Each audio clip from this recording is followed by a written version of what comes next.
All right, well, thanks everybody for coming out for the latest installment in CREDC Seminar Series. We're delighted today to have Bill Lawrence with us. He's the Director of Programs and Engagement at the North American Electric Reliability Corporation and the ESAC, the Electricity Information Sharing and Analysis Center. So I think Bill is almost surely the first of our CREDC Seminar Series to be a fighter pilot, at least a former fighter pilot. So he went to the Naval Academy. He flew jets for a while. He had more time at the Naval Academy teaching courses on ethics. So at lunchtime we had an interesting conversation about what they're doing in training the upcoming naval officers in ethics. He's got a bachelor's degree from the Naval Academy, a master's degree from Auburn, and a Master of Military Operational Arts and Science degree from the Air Command and Staff College. And so we're very delighted to have him here talking about information sharing and exercises against black sky events. So, Bill. Thank you very much, sir. Good afternoon, ladies and gentlemen. I'm from the Electricity ISAC, and today we'll be talking a little bit about resiliency in the electricity subsector. I was very impressed with the people that I've met so far in CREDC and the Information Trust Institute. You'll hear that word trust again, and I want you to think about that, not only in terms of data fidelity, but also in information sharing between different organizations, because that's at the heart of the mission that we do at the EISAC. So we'll talk a little bit about how historical outages kind of propelled us to the current state of where the North American Electric Reliability Corporation, or NERC, is. I also want to talk a little bit about some of the high impact, low frequency types of events that we're concerned with and how we turn those into training opportunities for not only the folks in our industry, but also across the sectors and with a public-private partnership with both the United States and Canadian governments. I'll talk a little bit about some recent threats and the impacts of those threats and some of the things that we're able to loop into the every 2 years we run a grid security exercise that we call GridEx. I'll be able to talk to you about that. If you do have a question along the way, feel free to stop me. You won't interrupt my thought too much. I can generally get back on track, and it's sometimes pretty timely. So back in November 9th, 1965, over 30 million people in the northeast of the United States, southeast of Canada, lost power. Generally, things got restored back in about 13 hours of time, but there was a recognition back then among industry and politicians that there wasn't an all-encompassing organization to look at the growing interconnected grid as a one big machine. So a couple years later, in 1968, the National Electric Reliability Council came into being. NERC back then was a repository for subject matter expertise and best practices that were going to be applied throughout industry. You fast forward to 2003, August 14, a very large blackout, over 50 million people in, again, the same northeast area. And it showed that, in some cases, the power wasn't coming back on for a couple of days in that instance. A lot of more action was spurred by this outage, and some of the actions by the public policymakers created the Energy Policy Act modification that asked for an Electric Reliability Organization, or an ERO. And NERC was chosen for that. And now, as a quasi-governmental international organization, a not-for-profit corporation, the National Electric Reliability Corporation is responsible for the creation and enforcement of standards across the bulk power system in North America, to include these regions. So there's 3 major interconnections in North America: the eastern, the western, and then Texas, because Texas. And it's grown up this way, and what you can see there labeled via color are the 8 NERC regions. So the regional entities are part of that Electric Reliability Organization. So NERC, together with the regions, does the auditing, does the enforcement of the standards on the bulk power system. Another important thing to know, and you may or may not have heard of these, but reliability coordinators are the highest level of authority to direct action on the grid to balance the generation and transmission of bulk electric power. So we have 16 RCs, as they're called, and a little over 130 balancing authorities. And these are the organizations that can tell this generator to spin up as needed or that one not to, if the response on the grid isn't already being taken care of by the utilities themselves. So the RCs are they have that responsibility for the security, not only the reliability, just like NERC does, of the grid overall. And it's an important piece of the puzzle. And a lot of the exercise that we run every 2 years focuses on this RC model so that the organizations participating in there have to coordinate with the reliability coordinators. So then the standards came into effect in 2007. Started, some of them, there's a body of the standards called the CIP standards, the Critical Infrastructure Protection Standards, and a lot of the cybersecurity related protections are put in there for the bulk electric system. But the other piece of the ERO and the Energy Policy Act made teeth to the standards. So if you violate one of those, it's up to $1 million per penalty per day for the organization violating the standards. So it went from best practices to a auditing and fine related model. So this example here, September 8th, 2011, there was a blackout affecting about 7 million people in the southwest of the United States. It took a while for the adjudications to come through the court system and well, at least through the Federal Energy Regulatory Commission, FERC, which is above NERC in terms of the U.S. federal government assigning the fines. But there were significant penalties awarded a couple years later for being out of an N-1 state, not following certain procedures. And some of the fines were put back into the infrastructure and the training for these organizations to improve their posture and improve reliability. So you can see from best practices to direct ERO and standards creation to enforcement of those standards, that's where we've gotten to within the bulk electric system. Worst power outage in the world though, 2012, 30 and 31 July in India.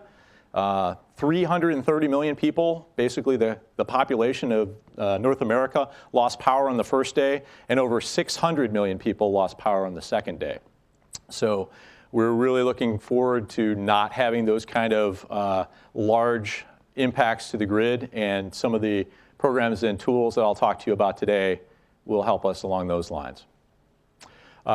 Just background, you probably know all this, but if some of the folks at home are not familiar with the power grid, basically you have generation of electricity, transmission across high voltage lines, and then it's brought down to distribution level, whether it's businesses or in your local areas. Again, NERC is responsible for the reliability and security of the generation and transmission assets. When it gets down to distribution, that's more in the purview of FERC as well as the individual states in the United States that control that, and the provinces in Canada that follow the NERC standards. So one of the recent documents that came out not too long ago was the Quadrennial Energy Review from the Department of Energy. This graphic will show you that electricity is right in the heart of the interdependent sectors. Can't do anything without the electricity these days. Well, it's kind of a chicken and egg problem, because without water, you can't cool the equipment, you can't make steam, you can't generate electricity. Without telecommunications, we don't have a way for manual operations of all the systems that are out there. So we can't use the ICS and SCADA tools that we have at our disposal to change things on the grid. So every other sector that's on there really has an interdependency. Financial services, for example, you need to be able to pay your workers and also purchase resources to make energy. So it's interdependent. We recognize that. And one of the other statements that came out of the QER update, version 1.2, was that they're rapidly realizing that it's a national security issue. So some of the interesting stuff that's coming out of the new transition is very formative on what that's going to do in terms of impacting the electricity subsector and the energy sector overall. So I'm going to shift a little bit into that high impact, low frequency, or the black sky type of events. The electricity sector and NERC recognized that these things could happen, fairly early along. There was obviously, this isn't exclusive of a lot of the other work that's been done on it, but kind of the timeline of how things developed, at least with the organization that I'm working with.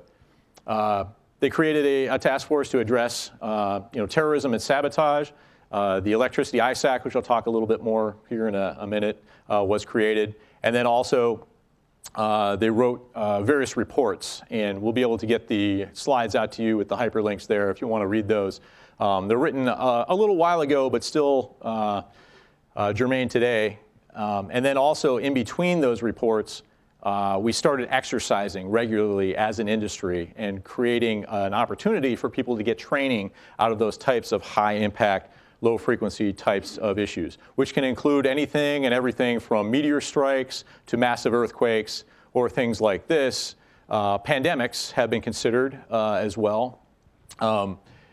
Obviously, a problem that originates and gets spread throughout the transportation system and our globally connected economy could really turn into a challenge if you can't get your workforce out there to keep the grid and the power supplied.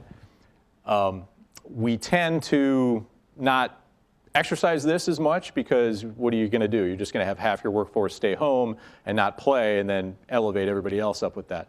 But what you'll see is that we have planners within our exercise who take themselves out of the scenario, and they get what's called the planner flu, and we kind of do that. And then also, since we do GridEx in late November, a lot of people use those opportunities to go hunting and take themselves out of the workforce that way on vacation. Geomagnetic disturbances, electromagnetic pulses. A lot of people will conflate the two and say they're one and the same. They do have similarities. They also have differences. One is a more naturally occurring event from the sun that's out there that we got to see today.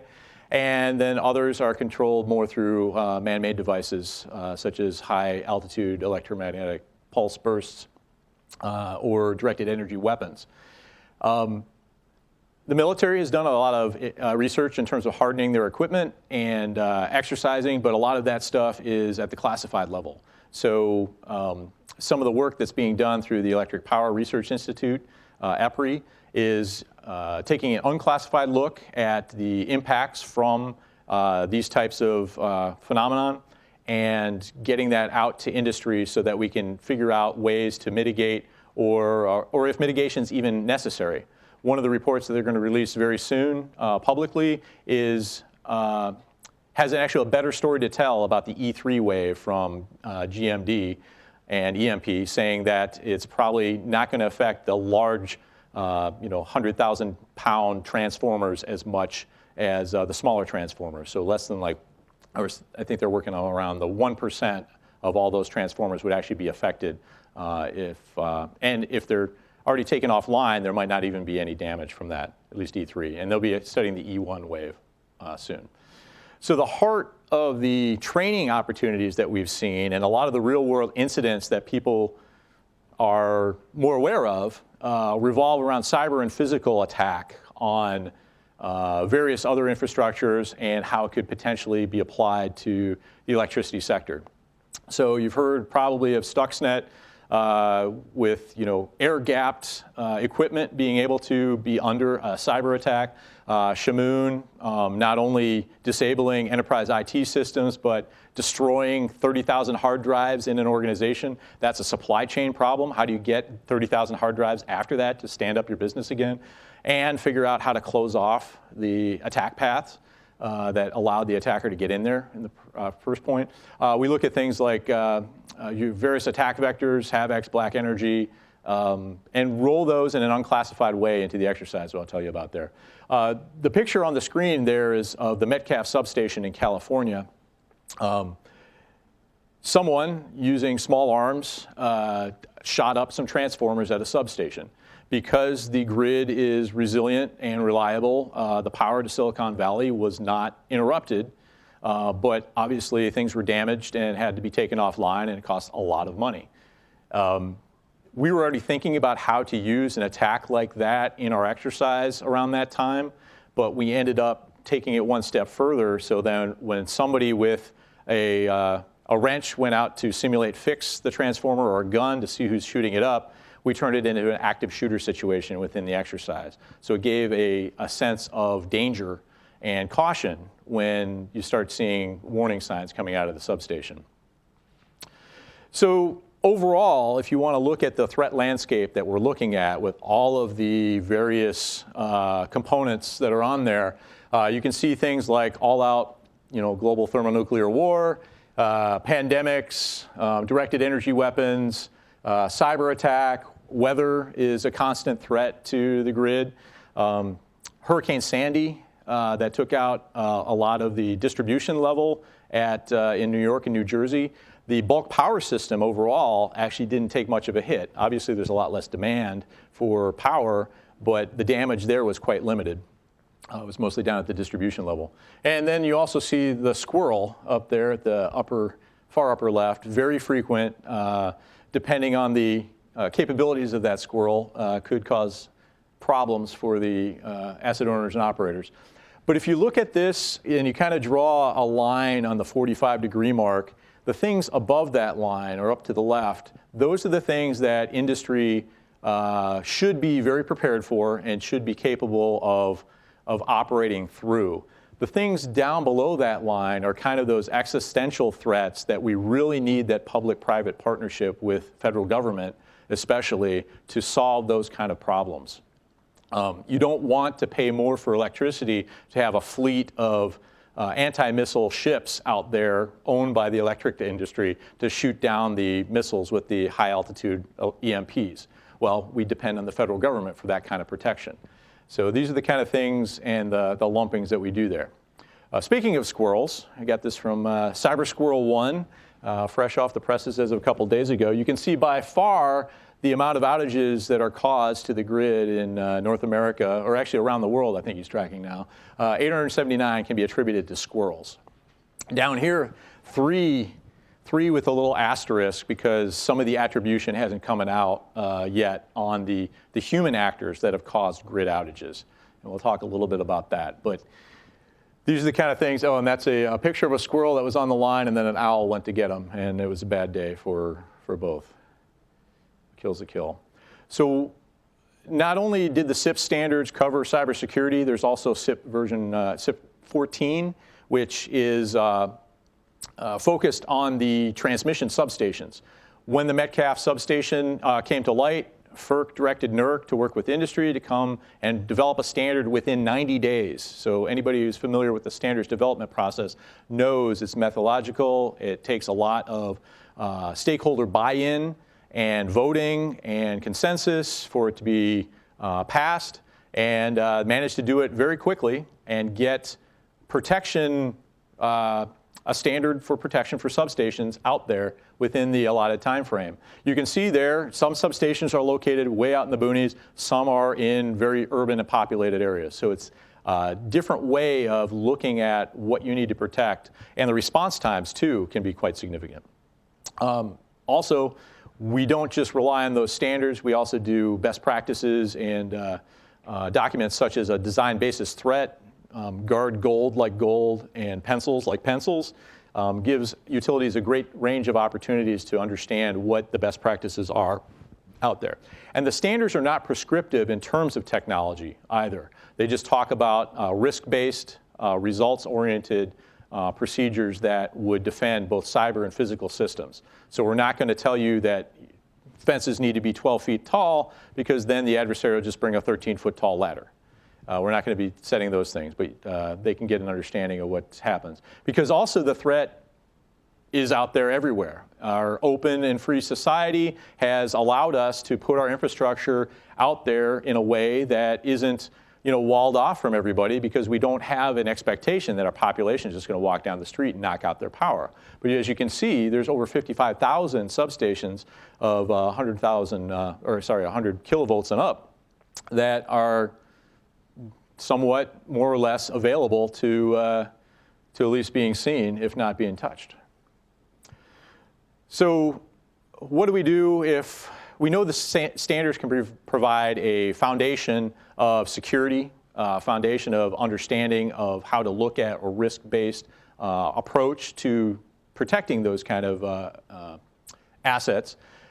There's also a need for not only the required reporting through standards, but an information sharing hub, so to speak, that works with both the public and private partnership. So brief history of how I got to this place, and I'm talking to you, the Electricity ISAC, back in the late 90s, PDD 63, conceived of an ISAC, one monolithic one that was from kind of a subject matter experts from all of the critical infrastructures, very focused on cybersecurity at the time.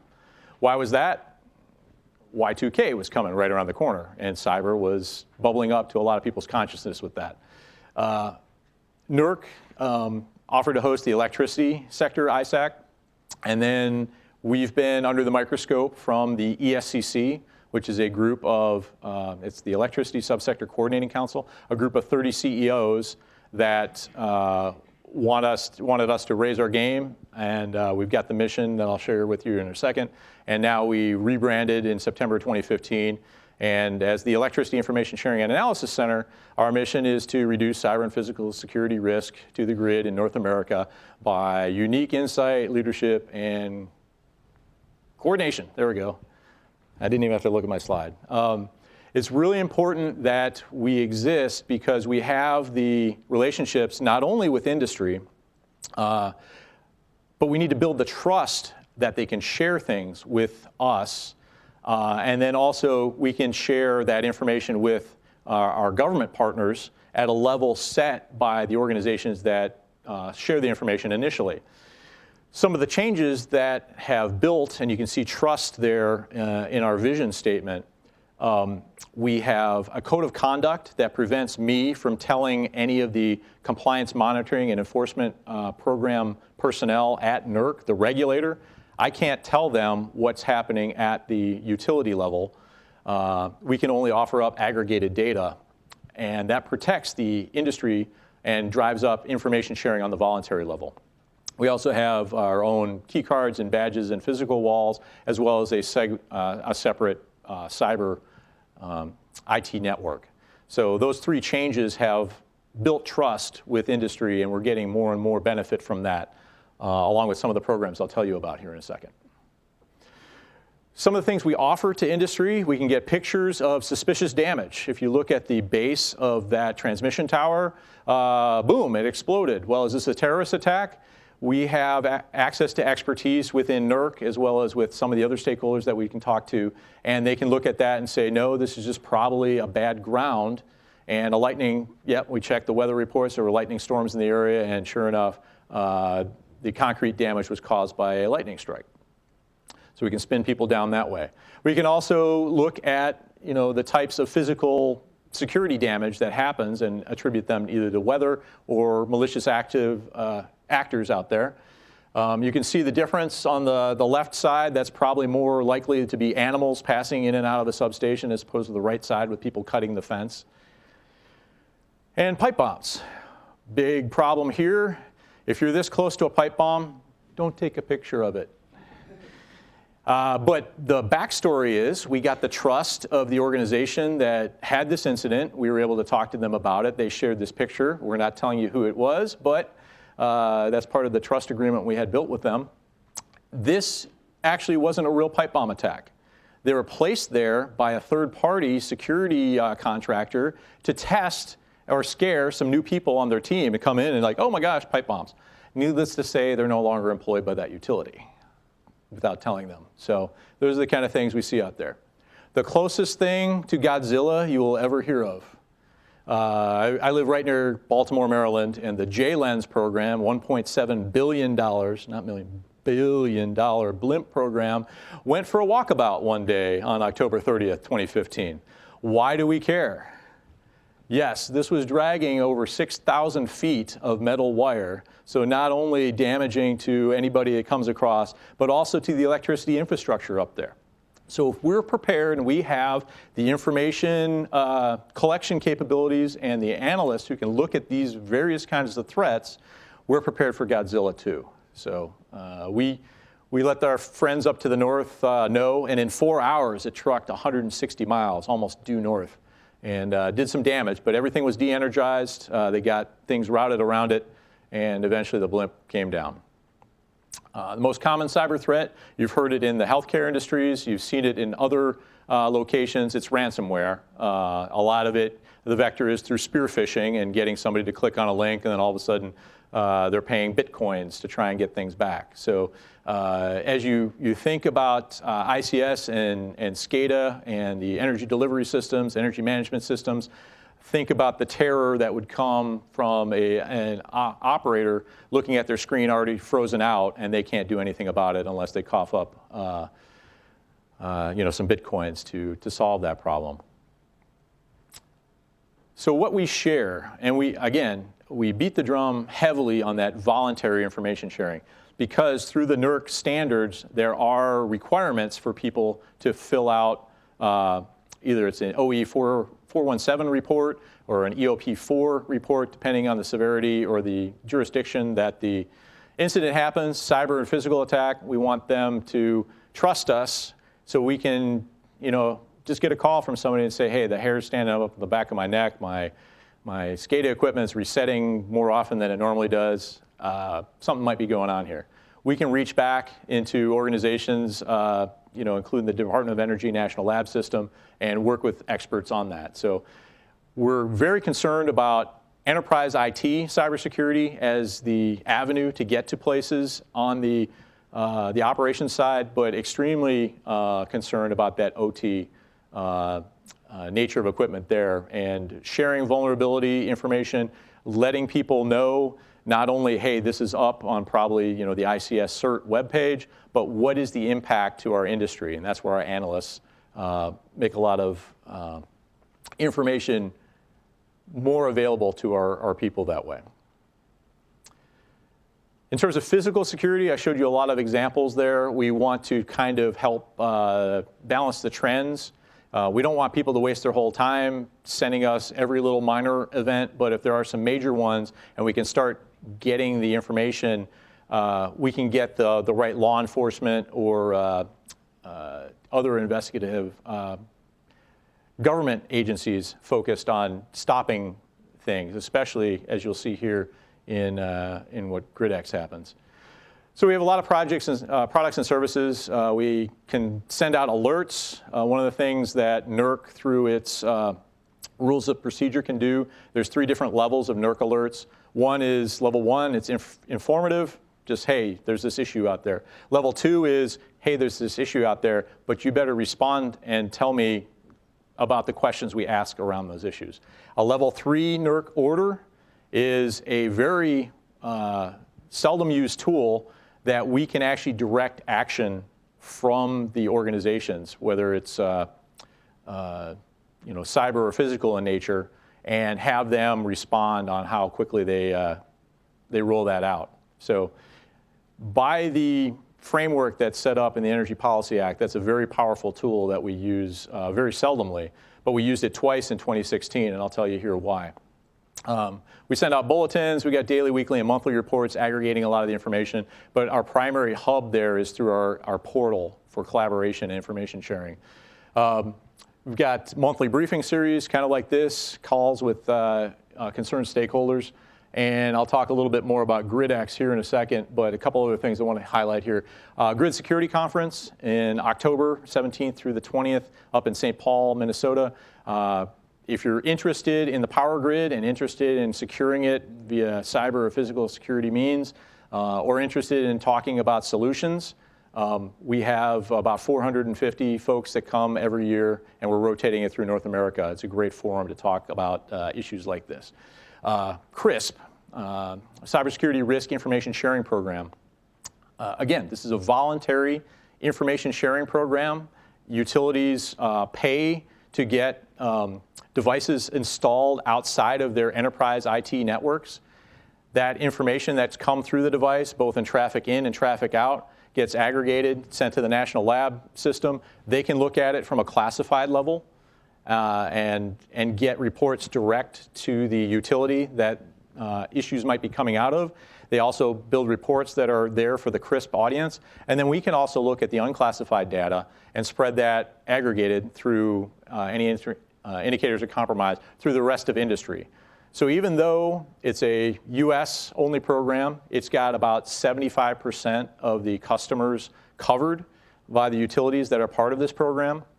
And by learning from this, we can protect the rest of our stakeholders, because where NERC's jurisdiction ends with that generation and transmission of bulk electric power, the EISAC continues to care about anything that sparks in the dark all the way down to the end of the distribution line. And then tools. I talked about the portal a little bit. We're going through another portal refresh and making that easier for folks to collaborate on a real-time basis, as well as to display information. We do have emergency notifications. And then if you're familiar with the format for transmitting and interpreting threat indicators of compromise, known as STIX and TAXI, we just stood up an automated information sharing system that we're working with several utilities to do that on a more, on a faster basis. Despite calling it automated information sharing, there has never been an organization I've found that has a person not in that loop to actually look at the information and see if it's worth to put onto their systems. So December 23rd, 2015, lights went out in Ukraine. And I'll be the first to admit, I was like, hey, this happened half a world away. Why do I care? Well, 3 oblnergos, distribution energy providers at that level, were actually part of a campaign that lasted from 6 to 9 months prior for the adversary to get onto their systems, look at capturing their credentials, and find out the topology of their networks. And then they were able to, in fairly quick fashion, have operational impacts and turn off breakers to put 225,000 people out of power. A couple points to this, though. There was a 4th one that was targeted that had listened to removing remote access from their equivalent of a CERT, Computer Emergency Response Team. And even though they were targeted, the operational impacts didn't happen to them. The other thing is to know, these oblnergos were geographically very similar to the former Soviet Union types of equipment and policies and procedures that were used there. One of the benefits of our system in North America is your neighboring utilities, they might cooperate a little bit, but their internal network setup and the equipment that they buy, it's proprietary, and they have a great deal of diversity that way. So we're kind of counting on that as well. But also those SIP standards that I talked about a little earlier, we've done analysis, and if they were following the things that they should have been following if they were under SIP standard regulatory constraints, that attack vector might not have worked. Other attack vectors might, and that's why we have our exercise series. So that happened in 2015. The lights came on in about 8 hours. So they also have that man or woman in the loop where they're able to go out there and actually close breakers by themselves. As we've seen with the number of substations across North America, we don't really have that luxury to fall back on quite as well. So other regional operational themes, there's a link there. You can see a public defense use case on how to defend against attacks like Ukraine. It talks about some of the threats and vulnerabilities inherent in that. And then we're also making sure that industry has seen some things that were placed on YouTube in terms of penetration tests and physical getting access to asset owners and operators' equipment. So October 21st, 2016, we were just finishing up our Grid Security Conference, and we heard that some of the other cyber conferences going on around the world were subject to some kind of internet outage. And it wasn't happening to us up in Quebec City, so we're like, what are we, chopped liver? But what ended up happening was it was a Internet of Things directed attack against a DNS provider, and it took out a great deal of communications capability by just DDoSing the heck out of those folks. The thing about it was we were ahead of the game, and we issued a NERC alert, a level 2 alert to all industry about the threat of this 2 weeks prior to that event. So it is in industry's, not in the rear view, but definitely on their radar in terms of protecting from these kind of threats that are out there. So again, there's a link to the white paper, which you'll be able to get from the slides on that Internet of Things from a electric industry perspective. Then, December 17th, a couple of minutes before midnight, a transmission attack in Ukraine happened. Again, the adversary showed an opportunity to get onto some less than optimally protected systems and have operational impacts. It's the operational impacts that we really care about. Getting on the enterprise IT, that's a business case can be made to protect that side of things as well. But when you're starting to turn off power for several hundred or thousands of people, especially in the middle of a Ukraine winter, that can be a bad thing. Power came on less than an hour later. A lot of people didn't know, but it happened right around Kiev, the capital. And you can guess who caused that. So improvements. I already talked to you a little bit about CRISP. Again, that was a project supported by the Department of Energy, came out of the lab, gets operationalized, and now it's managed through NERC and the Electricity ISAC. We're working on an operational technology pilot as well with that. I talked a little bit about the automated information sharing pilot that we've got going now with, I think there's at least 13 organizations that just joined us in the last 3 or 4 months. We're improving our portal. We want to make better dashboarding and understanding of the threat available to our participants on the portal. We're going to offer up a malware Dropbox so people, if they think they've got something bad, can just give it to us, and we can reach back into laboratory systems to analyze that. And I already talked about our partnership with DOE, and one of my opportunities here to talk to you all about what the capabilities are within CREDC and ITI. And then also, some of the folks gave me a tour of their test bed and the partnership with DARPA and the RADIX program. So you may or may not have heard of that, but the Rapid Attack Detection, Identification, and Characterization of Systems is the Department of Defense, which is not the Department of Energy, giving 9 figures, $100 million or so, to help solve this cybersecurity problem. Why is that? Because you go back to the QER slide I said, this is a national security incident, or threat, and they know that their mission assurance role wouldn't really happen unless they had electric power. So they're using our exercise to challenge some of their performers. So did anybody hear about a blackout November 18th and 19th of 2015? No, but I sure as heck got a lot of phone calls and emails saying, why are you turning off the grid in the middle of November? And we weren't. We were running GridEx IV and doing everything in a simulated manner to challenge all of these participants. We had over 364 different organizations, including 160 electric utilities and 100 to 200 government and state, local, and provincial organizations, as well as around 4,500 actual participants going through 2 days of simulated cyber and physical attacks on the grid that had massive simulated, I got to use that word all the time, simulated outages to the tunes of millions of people across North America. So we got the utilities to come up with whatever they wanted to throw at their organizations by building kind of a cyber and physical sushi menu they could pick from and challenge their people at the local level, because we didn't want to build a malware, postulate this super malware that could take everybody out. We just gave them options. Well, this won't work, this won't work. Oh, this will work. I will test my folks that way. So it's email and kind of tabletop discussion based. We're looking at opportunities to get more hands-on keyboard on the cyber side. And on the physical side, we definitely want to include the latest threats that are out there.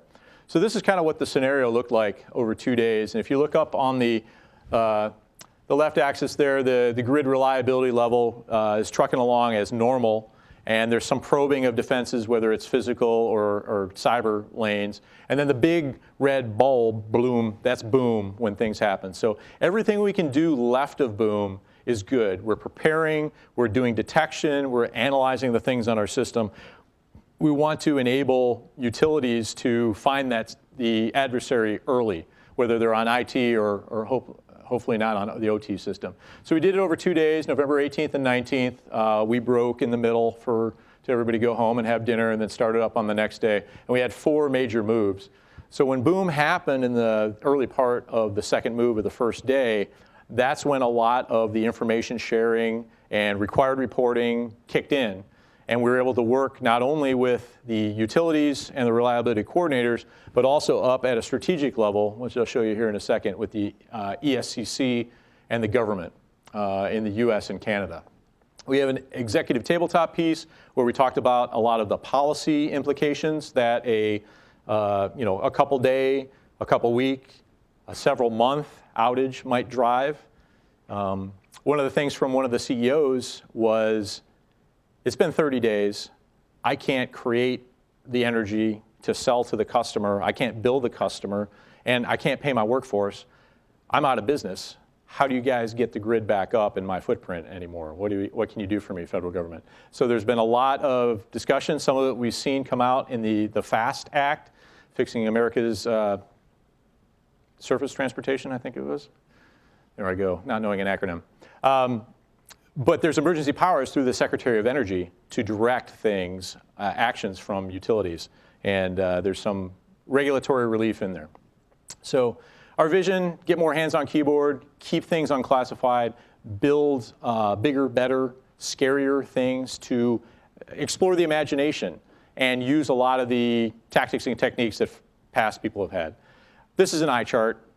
This is kind of how the real world works, but built into an exercise where we have exercise control, working primarily around the folks that own the assets and operate them. And then we have up to the left in blue, that's where the EISAC and our counterpart at NERC headquarters, Bulk Power System Awareness, they worry about the physics of the grid, we worry about the security of the grid, we coordinate, we talk to NERC at the Crisis Action Team, they talk to the ESCC, and then they talk to the federal government and Canadian government, and then work with Department of Energy, Department of Homeland Security, and a lot of other folks. Down on this side, a lot of the state and local organizations are the ones that are going to be dealing with a massive outage on the grid. So we were really fortunate to have great support from DHS as well as the FBI with over 48 of the 56 field offices participating in the exercise.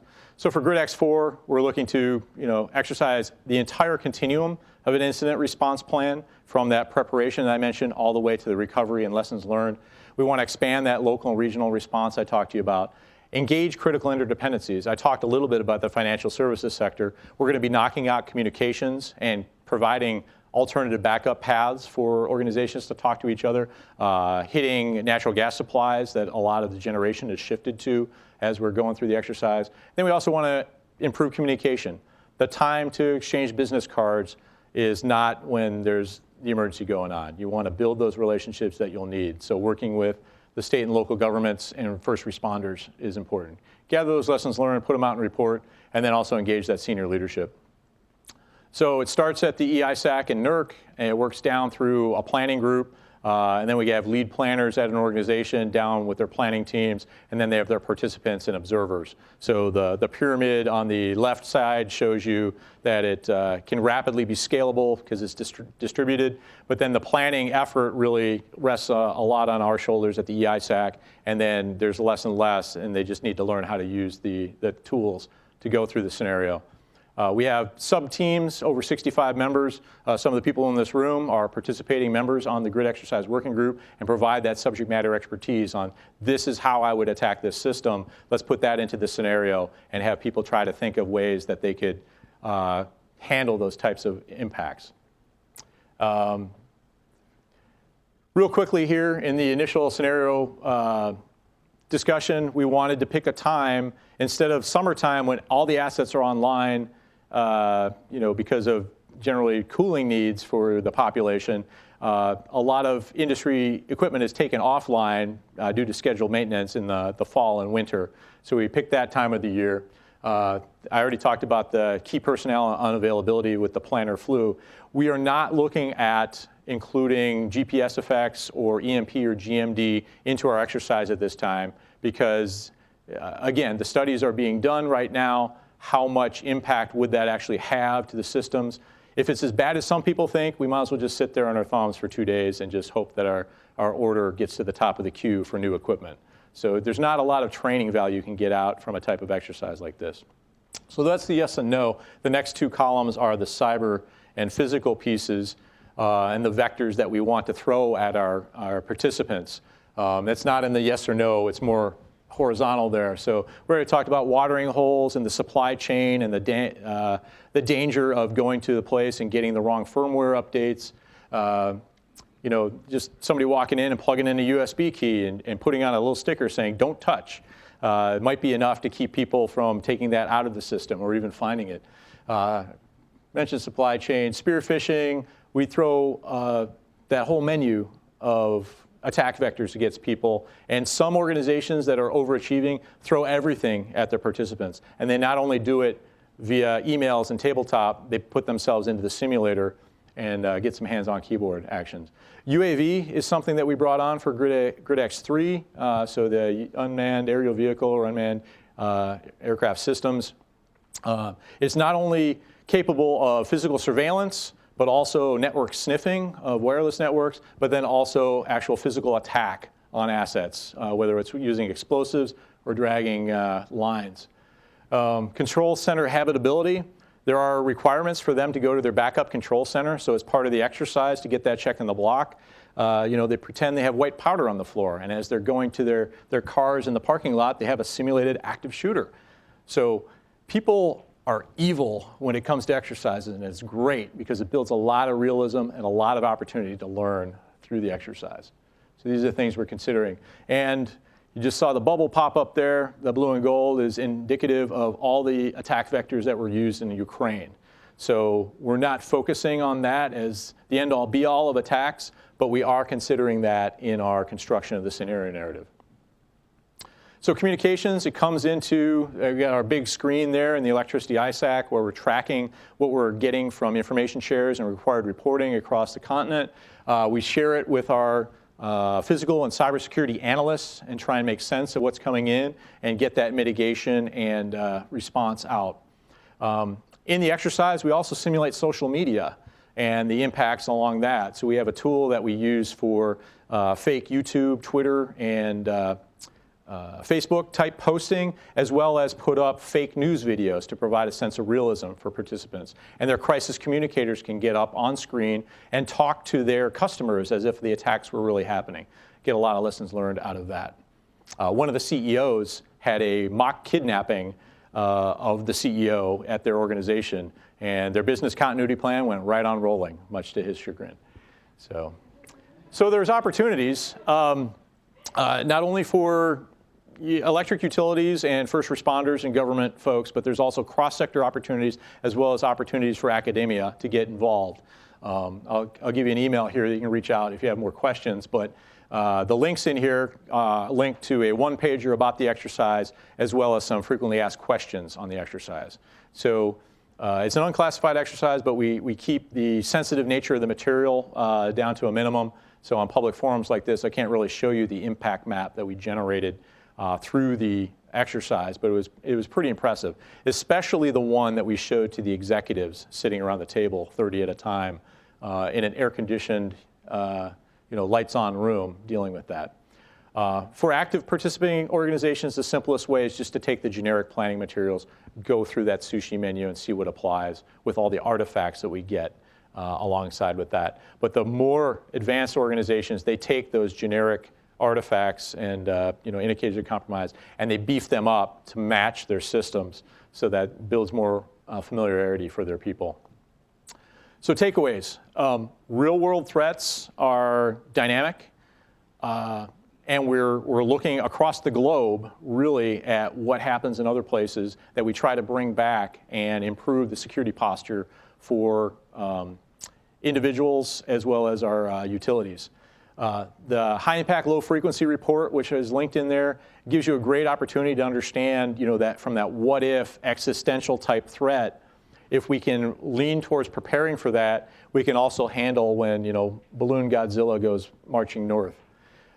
Those cyber physical interdependencies, one of the reasons why our mission is to reduce cyber and physical risk to the grid in North America is because we do recognize the opportunities that adversaries have for that coordinated attack. While they've got people busy or reducing their visibility out to substations by interrupting their networks, that can cause challenges for the physical security folks that can't see all the way out to their remote substations. Information sharing is key. And it's not only trusting the data that is flowing between organizations, but it's trusting whichever organization you get is only going to use that data as you let them. So we follow the US CERT traffic light protocol in terms of data sharing restrictions. So this is TLP white, means it's public. TLP green means that it's just supposed to be kept amongst the family, so to speak. You don't want to see it in the newspapers. TLP amber would be a brief that you're just supposed to have within your organization. And then TLP red is just you and me talking face to face, and don't tell anybody else that we have a secret.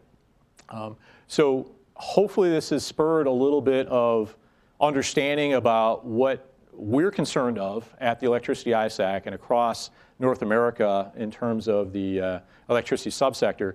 But we're always looking for ways to get the solutions out to the people that need them in terms of physical and cybersecurity, and especially, energy delivery system, the operational technology.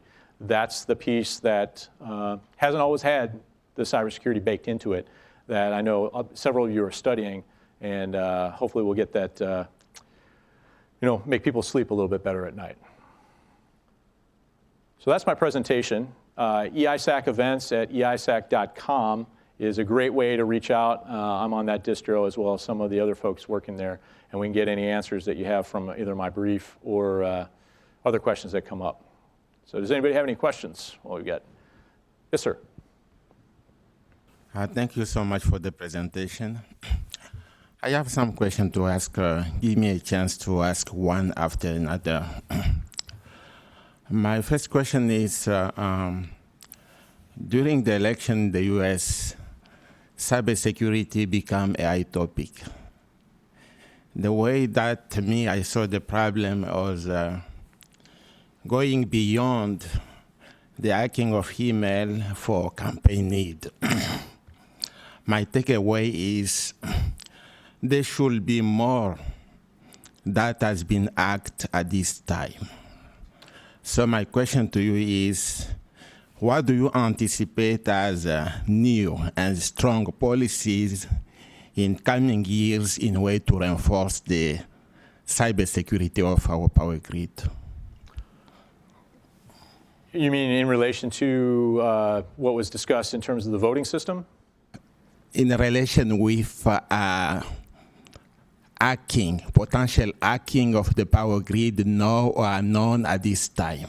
Oh, okay. So a lot of the threats that we've heard, happening throughout the world, really, we are very focused on preventing a lot of the typical attack vectors into the enterprise IT side, as well as segmenting the operational technology side, air gapping or using unidirectional diodes to get information out of that so that you don't have that access, especially remote access through the system to get to create operational effects.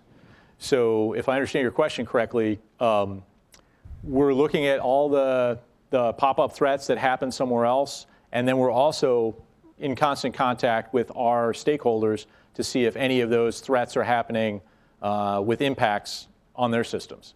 The CRISP program is a great way to just gather that traffic and put it into a big data pool that not only our analysts can go through, but also some of the best minds in the US federal government and look at indicators of compromise as well as threat actors that might be trying to get onto systems. Okay, thank you. My second question is, can you share some scenario of November 18, 19, 2015 with research entities? I am a power system working with cyber people, but I believe that I can say we need industry cyber model, attack of the power grid in a way to conduct our study. It's not easy to get them. So, yes and no. One of the things that's available, and it's in the GridEx 3 link on the slide when I was talking about the evolution of the high impact, low frequency things that we've done, there's a public report available that'll tell you about the high level scenario and the attack vectors that we used. There would be opportunities to get you maybe a more detailed version of the master scenario event list with the injects and the artifacts that we use. But in the grand scheme of things, it's not going to be something that you can really build a system around by having a bunch of aggregated data. We don't have that through the exercise. It's more of a what if kind of scenario, something for people to think about. There are programs, and I mentioned the DARPA RADIX program, that are using massive volumes of real world data from incidents, as well as some that's created that have that level of fidelity that would probably be what you're looking for.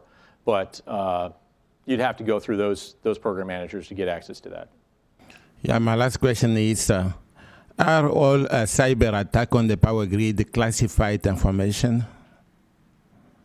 What's that again?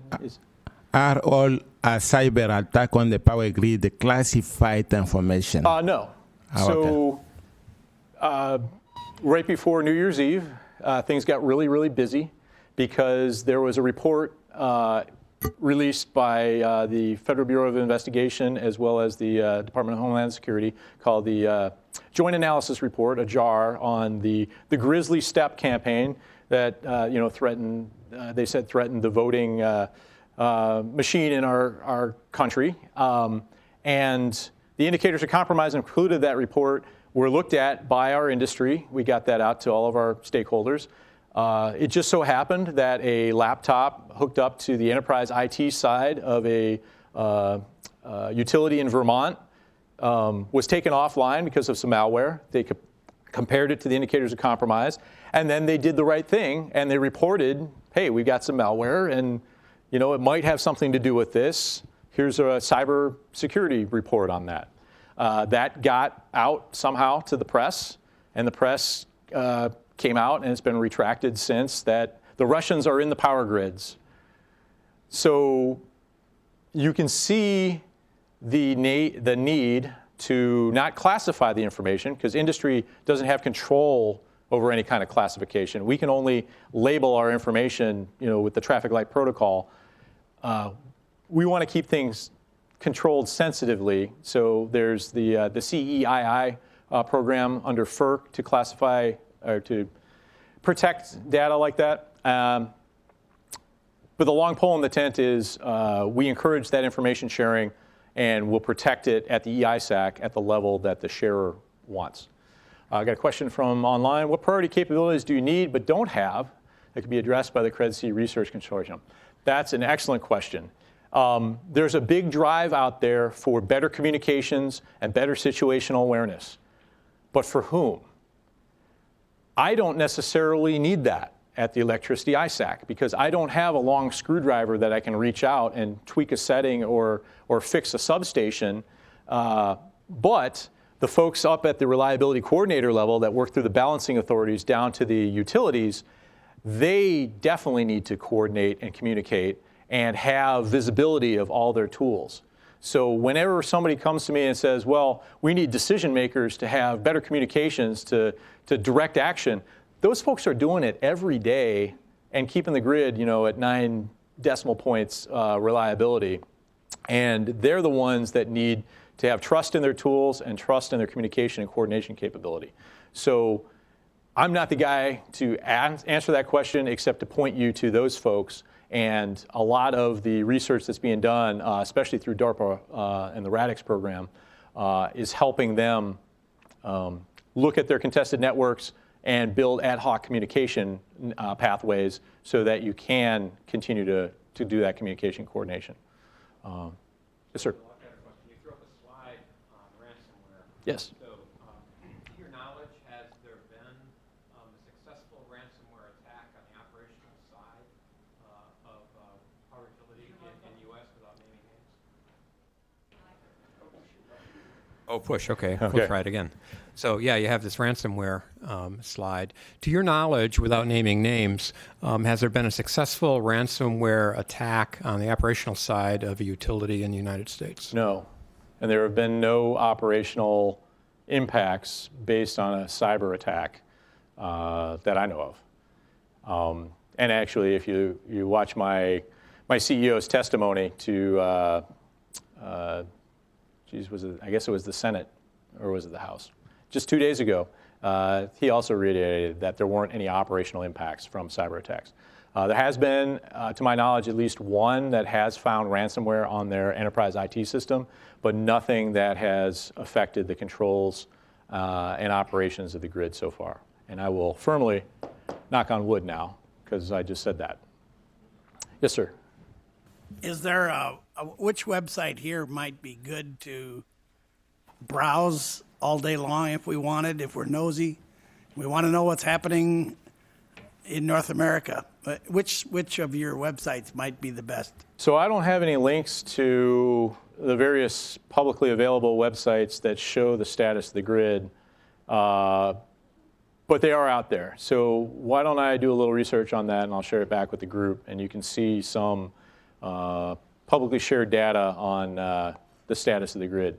There's a great one with National Grid in the United Kingdom that shows you a little dial, but it's stuck at 50 hertz for some reason. It doesn't pop up at, there's another laugh.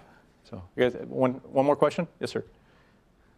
You talked about a lot about the information sharing between stakeholders within the ISAC, but CREDC is more also involving oil and gas. So can you speak to about the coordination between the ISACs involved in electricity infrastructure as well as the oil and gas? Perfect question. I'm glad you got me to cover that again.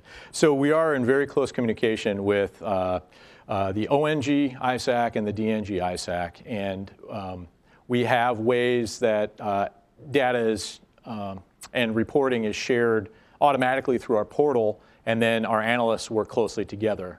NERC, Big NERC, is releasing a report about the interdependencies of natural gas on the reliability of the bulk power system, and that's coming out, I believe, in May. So one of the things we're doing within the scenario for GridEx is impacting the fuel supply and delivery mechanisms to get the natural gas to the generators that need it, and that'll drive a discussion about the shift from natural gas powered compressor stations to the electric ones based on state regulations on environmental and noise controls, as well as the economics and noise reduction that you get from going to the electrical systems. So having utilities talk to their gas providers, and then there's also the whole question between interruptible fuel pricing and firm fixed fuel pricing. But we're definitely talking to them and incorporating them more and more into our exercise. And even though it's focused on the grid operators, the cross-sector piece is something that's extremely valuable. And not all of the organizations have the natural gas in their portfolio, but more and more are getting them. It's still a way for, hey, come along in this exercise, just talking to a planner, and we can start figuring out, build that little trust locally about which substations need to power which compressor stations. We need to get the gas to those generation stations to keep the substations powered. So we're looking at that. Thank you. Okay, well, great presentation. Thanks so much, Bill. Let's thank the speaker. And that concludes